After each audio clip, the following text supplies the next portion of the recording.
High guys, welcome to Crick Chat with Venkatesh. తెలుగులో ఒక సామెత ఉంది, వినాయకుడి పెళ్లికి అన్ని విఘ్నాలైనవి. ఛాంపియన్స్ ట్రోఫీ టోర్నమెంట్ విషయంలో అదే మనకు అనిపిస్తుంది. బోలెడన్ని విఘ్నాలు రావడం, ముందుగా ఈ టోర్నమెంట్ జరుగుతుందా లేదా అనే విషయంలో ఒక డెడ్ లాక్ చూసాం. ఎందుకంటే ఇండియా మేము పాకిస్తాన్ వాళ్ళని భీష్మించి కూర్చోవడం, పాకిస్తాన్ హైబ్రిడ్ మోడల్ ఒప్పుకోవాలని అని చెప్పి వాళ్ళు కూడా మొండికేయడం, మొత్తం మీద రాజీ కుదిరింది ఒక హైబ్రిడ్ మోడల్. దాంతో ఏంటంటే India is playing all their matches ఫైనల్తో సహా ఫైనల్కి వస్తాయి, అన్నీ దుబాయ్లో ఆడతామని ఒక రాజీ కుదరడం. సో టోర్నమెంట్ స్టార్ట్ అవ్వడానికి అంతా సిద్ధమైంది. 19th ఫిబ్రవరిన స్టార్ట్ కావాలి, అంత బాగానే ఉంది. బట్ ఇప్పుడు ఇంకొక కొత్త ప్రాబ్లం ఏమి వచ్చింది పడిందంటే, పాకిస్తాన్లో స్టేడియంస్ రెడీ కాలేదు. ఒక డెడ్ లైన్ ఆల్రెడీ మిస్ అయ్యారు, సెకండ్ డెడ్ లైన్ కూడా రీచ్ అవుతారని నమ్మకం లేదు. అదొక రీజన్గా కనిపిస్తుంది. దాంతో ఏంటంటే ఒకవేళ వాళ్ళు ఇన్ టైంలో ఆ సెకండ్ డెడ్ లైన్ కూడా మిస్ అయ్యి వాళ్ళు స్టేడియంస్ రెడీ చేస్తారని నమ్మకం లేకపోతే ICC will move the tournament to UAE.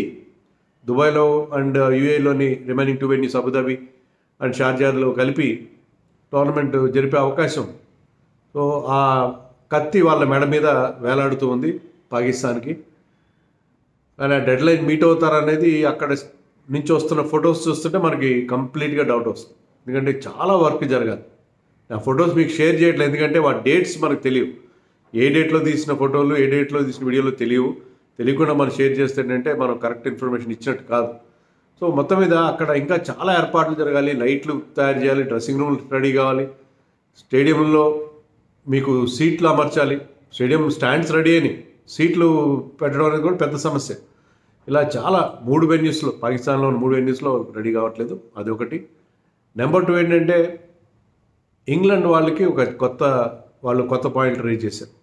England వాళ్ళు ఏంటంటే ఆఫ్ఘనిస్తాన్తో వాళ్ళ గ్రూప్లో ఆఫ్ఘనిస్తాన్ ఉంది, ఆఫ్ఘనిస్తాన్తో they are not willing to play. అంటే ఇంగ్లాండ్ ఈసీబీ కాదు, ఇంగ్లాండ్లోని పొలిటికల్ పార్టీస్ ఎంపీస్, అక్కడ ఉండే పార్లమెంట్ సభ్యులు, వాళ్ళ అక్కడ సభ్యులు వాళ్ళు ఏమంటున్నారంటే మేము ఆఫ్ఘనిస్తాన్ ఆడడానికి సిద్ధంగా లేవని అంటున్నారు. సౌత్ ఆఫ్రికా కూడా అదే స్టాండ్ తీసుకునే అవకాశాలు కనిపిస్తున్నాయి. సో కొన్ని పొలిటికల్ ఇష్యూస్ కూడా వచ్చినాయి. సో రకరకాల ప్రాబ్లమ్స్ ఈ టోర్నమెంట్ కనిపిస్తున్నాయి. ఛాంపియన్స్ ట్రోఫీకే విఘ్నాలు ఉన్నాయి. యాక్చువల్గా పాకిస్తాన్ జరపడానికి మరిన్ని విఘ్నాలు కనిపిస్తుంది. ఛాంపియన్స్ ట్రోఫీ మనకు తెలుసు, last time it was held in 2017. ఆ తర్వాత ఫర్ వేరియస్ రీజన్స్ ఆ టోర్నమెంట్ ఆగిపోయింది. మొత్తం మీద ఇప్పుడు ఏంటంటే ఐసీసీ వాళ్ళు రకరకాల ఎక్సర్సైజ్ చేసి ఛాంపియన్స్ ట్రోఫీని మళ్ళీ జరిపిద్దాము, ఎవ్రీ 4 ఇయర్స్కి టోర్నమెంట్ ఉండేలాగా ఒక ఏర్పాటు చేశారు. బాగానే ఉంది. దీనివల్ల ఏంటంటే వన్డే క్రికెట్కి ఒక కొత్త ఊపు వస్తుంది. ఎందుకంటే బయలేటరల్ వన్డేస్కి ఎలాంటి ఆదరణ లభించట్లేదు, అటు టెలివిజన్లో కానీ స్టేడియంలో కానీ. బట్ మల్టీలేటరల్, ముఖ్యంగా ఈ ICC events like one day world cup and champions ట్రోఫీకి బోల్డ్ అంత క్రేజ్ ఉంది. సో అది చాలా అవసరం. ఈ ఫార్మాట్ని బతికించాలంటే champions trophy plus one day world cup జరగడం చాలా చాలా అవసరం. కానీ ఛాంపియన్స్ ట్రోఫీకి ఎందుకు బోల్డ్ అనే విఘ్నాలు రావడం మనం చూస్తున్నాం. పాకిస్తాన్ లాస్ట్ టైం ఎప్పుడు హోస్ట్ చేశారు వాళ్ళు ఒక ICC event? That was way back in 1996. Pakistan India కలిసి 1996లో వన్డే వరల్డ్ కప్ హోస్ట్ చేశారు. That was the last major event వాళ్ళు హోస్ట్ చేసి. బెలాటరల్ ఈవెంట్స్ జరిగినాయి, అప్పుడు ఫైనల్ కూడా లాహోర్లోనే జరిగింది. 1996లో లాహోర్లోనే ఫైనల్ కూడా జరిగింది. అంతకుముందు జాయింట్గా మనం హోస్ట్ చేసినప్పుడు 87లో ఫైనల్ మన ఈడెన్ గార్డెన్స్లో జరిగింది. సో 1996లో లాహోర్లో ఫైనల్ జరిగింది. ఆ తర్వాత ఎప్పుడు కూడా వాళ్ళు ఒక మేజర్ ఈవెంట్ హోస్ట్ చేయలేదు చాలా సంవత్సరాల పాటు. అంటే అక్కడ టెర్రరిస్ట్ అటాక్స్ జరగడం, ఒకసారి శ్రీలంక టీం వెళ్తే వాళ్ళ మీద అటాక్ జరగడం, సమరవీర లాంటి ప్లేయర్స్ గాయపడడం మనకు తెలుసు. దట్ వాజ్ అరౌండ్ 2009-10 ఆ టైంలో అనుకుంటాను. సో అప్పటి నుంచి చాలా సంవత్సరాల పాటు పాకిస్తాన్లో కనీసం బయలాటరల్ ఈవెంట్స్ కూడా జరగలేదు. మెల్లమెల్లగా అక్కడ కాస్త శాంతి ఉంది. ఆ శాంతి ఎంతవరకు ఉందని మనకు తెలియదు. మొత్తం మీద terrorism continues to be A problem in Pakistan. మొత్తం మీద వాళ్ళు domestic events, bilateral events, domestic events జరుపుతున్నారు. ఎలాంటి ఇబ్బంది లేకుండా బయలాటరల్ పోటీలు జరుగుతున్నాయి, మైనస్ ఇండియా ఆఫ్కోర్స్. సో ఈసారి వాళ్ళు తగుదనమ్మా అని ఈ ఛాంపియన్స్ ట్రోఫీ హోస్ట్ చేయడానికి రెడీ అయిపోయారు. అంత బాగానే ఉంది. మొత్తం మీద ఒక రాజీ కుదిర్చారు. ఇండియా కూడా ఒప్పించి హైబ్రిడ్ మోడల్ జరుపుతున్నారు, బాగానే ఉంది. కానీ స్టేడియం రెడీ చేయాలి కదా. వాళ్ళకి ఒరిజినల్గా ఇచ్చిన డెడ్ లైన్ ఏంటంటే December 31st. ఆ డెడ్ లైన్ మిస్ అయిపోయారు. Latest dead line Jan 25th, జనవరి 25 లోపల స్టేడియంలు అన్నీ రెడీ చేయాలి, పూర్తిగా రెడీ చేయాలి. అది వాళ్ళు రీచ్ అవుతారా? మనకి వస్తున్న ఫొటోస్ చూస్తుంటే చాలా చాలా కష్టం అని అనిపిస్తుంది. అక్కడ డ్రెస్సింగ్ రూమ్ రెడీ చేయాలి, స్టాండ్స్ రెడీ చేయాలి, స్కోర్ బోర్డ్స్, తర్వాత మీకు లైట్స్ ఇన్స్టాల్ చేయడం, చాలా చాలా ఏర్పాట్లు ఉన్నాయి. పిచ్ కూడా రెడీగా లేవు. గడాఫీ స్టేడియం లాహోర్లో పిచ్ రెడీగా ఉన్నట్టు ఒక వీడియో చూశాను నేను. కానీ మిగతా చోట్ల అవుట్ఫీల్డ్ అండ్ అవి కూడా మొత్తం చాలా ఏర్పాట్లు జరిగాయి. అక్కడ వెదర్ చాలా కోల్డ్ వెదర్ ఉంది, అందుకే కన్స్ట్రక్షన్ చాలా లేట్ అవుతుంది అంటారు. ఏమైనా యూ కెన్ నౌడేస్ ఏంటంటే వచ్చిన మోడర్న్ టెక్నాలజీతో కన్స్ట్రక్షన్ మీరు రోజుల్లో పెద్ద పెద్ద బిల్డింగ్స్ కట్టేస్తున్నారు. అలాంటి పరిస్థితుల్లో పాకిస్తాన్లో ఇంకా కూడా వాళ్ళు పాతకాలం పద్ధతులు అవలంబిస్తున్నట్టుగా ఉన్నారు. సో డెఫినెట్గా చాలా కష్టంగా ఉంది. 3 వెన్యూస్ ఉన్నాయి పాకిస్తాన్లో: గడాఫీ స్టేడియం ఇన్ లాహోర్, తర్వాత national stadium in Karachi and Rawalpindi stadium, Rawalpindi stadium. So 3 వెన్యూస్లో వాళ్ళు రెడీ చేయాలి. 3 వెన్యూస్ కూడా ఐసీసీ వాళ్ళకి బోల్డ్ అంత అమౌంట్, 100 కోట్ల రూపాయలు వాళ్ళకి ఇచ్చారు. కానీ ఆ డబ్బు ఇచ్చినా సరే వాళ్ళు అక్కడ కరప్షన్ అనండి, లేకపోతే జనరల్ మిస్మేనేజ్మెంట్ ఉంటుంది పాకిస్తాన్లో, అలసత్వం అంతా. దానివల్ల they are missing deadlines. ఈ 25th డెడ్ లైన్ కూడా మిస్ అవుతారా లేదా అనేది డౌటే. ఎందుకంటే 25th అన్ని రెడీ చేసి February 12th కల్లా, అంటే 1 week before the start of the tournament, ఐసీసీకి వాళ్ళు వెన్యూస్ హ్యాండ్ ఓవర్ చేయాలి. చేస్తే టోర్నమెంట్ ఐసీసీనే కండక్ట్ చేస్తుంది, పాకిస్తాన్ కాదు కండక్ట్ చేయాలి. So everything will be done by ICC only. Pakistan host నేషన్గా ఉంటుంది కానీ ఐసీసీనే కండక్ట్ చేస్తారు. లక్కీగా ఏంటంటే కొంతవరకు ఇండియా మ్యాచ్లు లేకపోవడం వల్ల వాళ్ళ సెక్యూరిటీ కన్సర్న్స్ కానీ అన్ని లేకుండా ఇండియా మ్యాచ్ దుబాయ్లో జరగడం వల్ల వాళ్ళకి మేలే జరిగింది. ఇండియా ఉంటే మరింత ఇబ్బంది పడేవారు, సెక్యూరిటీ విషయంలో మరింత ఇబ్బంది పడేవారు. వాళ్ళకున్న నెట్వర్క్ కానీ వాళ్ళకున్న ఇన్ఫ్రాస్ట్రక్చర్ కానీ ఇవన్నీ సరిపోయేవి కాదు, లాజిస్టిక్స్ కూడా. కానీ లక్కీగా ఇండియా అక్కడ ఆడకపోవడం అనేది వాళ్ళకి మేలే జరిగింది. అది వాళ్ళు గుర్తిస్తారో లేదో నాకు తెలీదు. సో ఓవరాల్గా వాళ్ళు రెడీగా లేరు, ఏమాత్రం రెడీగా లేరు. వెన్యూస్ రెడీ అవుతాయనేది సందేహంగానే ఉంది.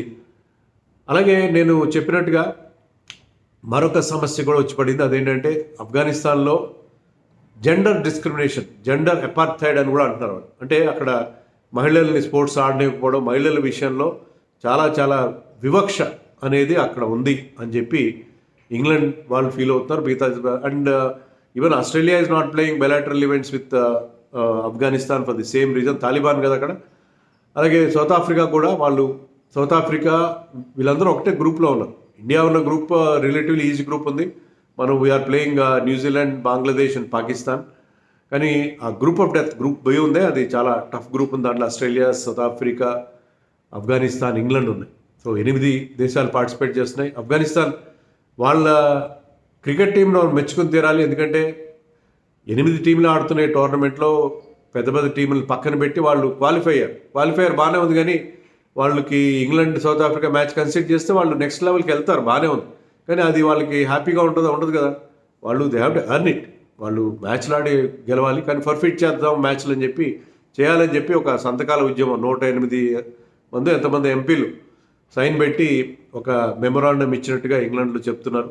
South Africa might follow suit, వాళ్ళు కూడా తప్పుకునే అవకాశం ఉంది అంటున్నారు.